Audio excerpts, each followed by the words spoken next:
L'azione predominante dell'anticiclone, che continua ormai da diversi giorni, da qualche settimana, continua a garantire tempo stabile, perturbazioni lontane, e quindi non abbiamo precipitazioni. Tempo stabile, dicevamo, infatti per questo fine settimana, ancora per domani, inizialmente un po' di nuvolosità, qualcosa si infiltra dalle Alpi, ma non dà nessun effetto, un po' di nuvolosità stratificata e nulla più, poi prevale il sole, così pure domenica. Ma possiamo dire che anche tutta la prossima settimana sarà all'insegna del tempo stabile.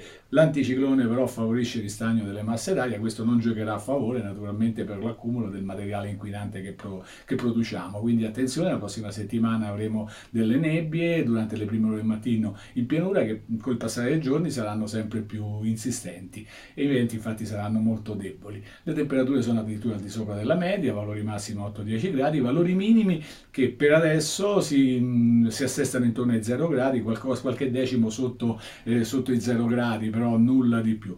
E l'alta di aria che è previsto da poco mosso, localmente mosso.